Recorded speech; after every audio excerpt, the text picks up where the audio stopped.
off with a general comments on the regional, and then we'll open it up for questions. Well, like everybody, we're excited to be here. It's a little more familiar being here 2 years ago. 3 other outstanding teams. When you look at Lowell, Cornell, and certainly Notre Dame, we're familiar with Notre Dame, having played them the last 4 years. Very good team. Obviously, Jeff's one of the top coaches in college hockey. Some high-end players in Bjork and Evans. Very good defensive core that'll get up into the play. And obviously, their goaltender is certainly one of the elite goalies of all of college hockey. So it should be a heck of a game. I think our guys are ready. We've had a very good week of preparation, and I think now it's just let's get to tomorrow and drop the puck. Before that, let's take some questions. Who's got some questions out here in our audience? All right, first row, Chad.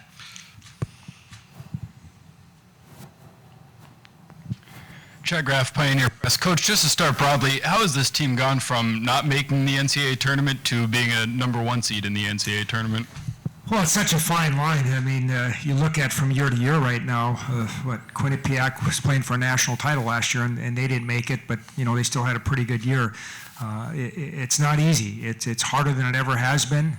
There's more good teams. There's more depth across college hockey. When you look at our year last year, that, we were 5 minutes away from making the tournament had we won that final game, but we didn't. We were disappointed, but we knew we had a real young team last year. Some nights we were playing 10 freshmen, and that team improved a lot during the course of the season, which I think set the table for us to rebound and have a good year this year, and to our seniors and our captains that did a tremendous job in leadership and wanting to get back to where we are today. Just to follow up on that, did you have any takeaways from that other than it was just a young team, or did you feel like you learned anything from not being in, or how did you approach that? No, I mean, we knew going into last year that we were a young team. We had lost a lot of players from the previous year, and that it was going to take time, and there were some trials during the first half of the year, but then as the year went on, you started to see that improvement. We were a pretty good team by the end of the year, but we lost too many games early that ultimately cost us at the end, but sometimes you have to go through those lessons to get where we are today. Rachel Blount, Minneapolis Star-Tribune. Don, your team has had a lot more success in regionals that have been in the Twin Cities as opposed to ones that have been on the road. Why is that happening, and what do you do to get over the hump with that? Well, I think if you look at most teams, if you play closer to home, it's an advantage. I think I saw a stat just recently where if a team got on a plane and had to fly somewhere, the chance of winning aren't as good. Well, it's a lot easier if you're, whether you're an hour away or a couple hours away and can jump on a bus, and it's easier. Maybe you've played in buildings and surroundings that you're a little bit more used to. So I think all that has a tendency to play into it. You come out east, everything's going to be close. If you're the team that's in it most years out east in Boston College, they're going to be in Worcester or Providence or Bridgeport or Albany, all venues that are within a couple hours of campus. So I think it's always advantageous to play as close as you can to home. Frank Mazzacco, Gopher Radio Network. Justin, 2 years ago, the team was here. Very disappointing end. With that as the basis, what's the message been from the upperclassmen to the kids who have not played in this building and in the national tournament? A little bit of familiarity from 2 years ago, and obviously that disappointment with such high hopes that season. But just the message that you only get one chance at the end of the year. You work all year. We've worked, so now our season ended early last year, so it's like 53 weeks or 52 weeks or something that we've been working to put ourselves in this opportunity. And it happens to be in this building. I don't think we read too much into it that, we lost in this building 2 years ago, other than, it's a do or die situation. And to keep your season alive, you're going to have to play a good team, and you're going to have to play well every night.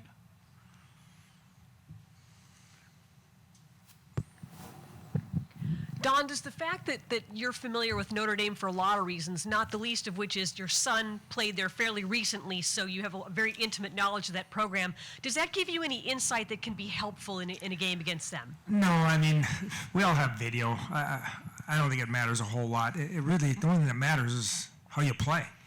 And as we know, our sport, it's that puck's changing hands back and forth a lot during the course of the game. We're not like football where you have a scripted play, or maybe basketball where you can have a set play and try to get a basket. But it's more about, do you have your legs? Are you going to win a physical confrontation? Are you going to manage the puck? Is your goalie going to play well? I mean, all those things really dictate more than anything else. We've tried to do everything we can to gauge our guys' energy level this week. I think that, we came off of that double overtime game. We didn't practice Saturday or Sunday. We practiced Monday, didn't practice Tuesday, and then we've been, I think, real sharp the last 3 days as what we were hoping for in preparation. And that's all you can do. We want our guys to play well, obviously. We want them to play on their toes, want them to play, to win. You don't have to play safe. You got to continue to play. I don't care if it's one and done. I mean, if you're afraid to play, you're not going to have a whole lot of success this time of the year. And so we want our guys to play fast. We want them to try to make plays, but, make smart plays as the puck is dropped and get off to a good start. I think that's really important, getting off to a good start tomorrow.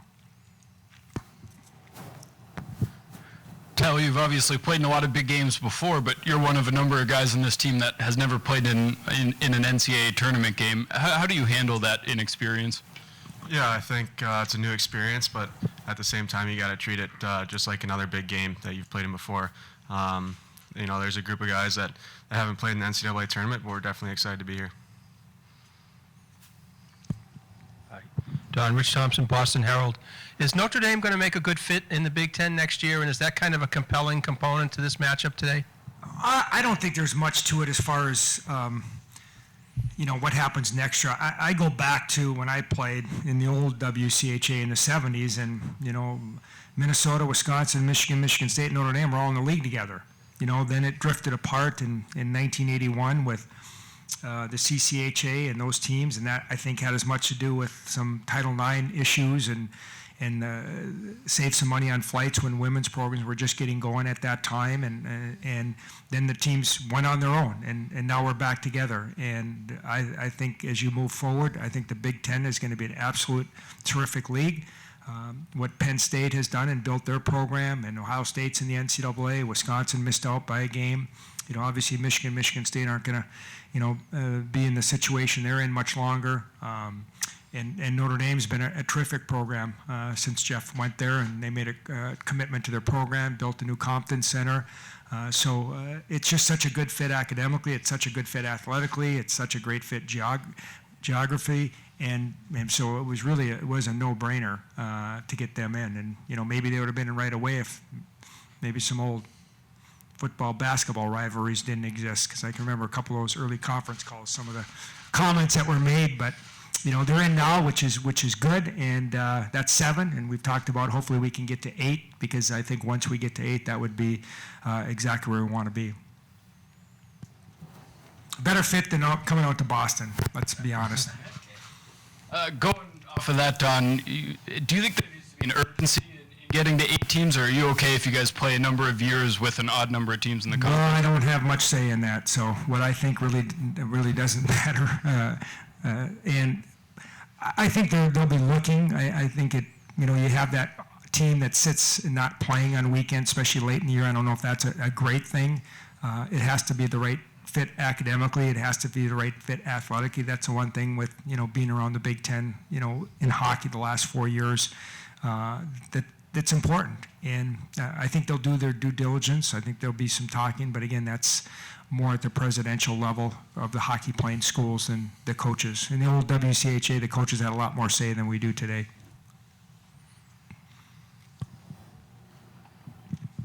For Tyler and Justin, could you guys elaborate a little bit on what Coach was talking about with having the proper amount of rest and trying to have good legs? How do you guys feel like the team's energy level is, and what was the week of practice like in terms of making that balance between conserving energy and being really well prepared? Yeah, like Coach said, obviously we weren't thrilled to, be bounced early in the Big Ten tournament, but we did get an extra day of rest, so we were sharp when we came back from, I think we skied once in 4 days or something like that, and it's been a good, last 3 days of practice, so energy should be up. There shouldn't be an excuse when it comes to that as long as guys are taking care of their body, eating right, sleeping right, stuff like that, and I think we've all handled that well. So there's really no excuse to, when it comes to not having energy. Yeah, I think this second half of the year we didn't have a bye week at all. So going through the weeks, we got a couple days off, and I think that really helped going into the weekend, having our legs and having that jump. If you prepare right during the week, you're gonna be playing well during the weekend. So this week, I think we prepared really well, and hopefully we can come out tomorrow night and be ready to go. Any more questions for Coach or the student athletes? Okay, guys, thanks very much. Best of luck tomorrow in your regional. Minnesota takes on Notre Dame in the 3:30 game. If you have any further questions, media relation-wise, please talk to Brian Deutsch, the sports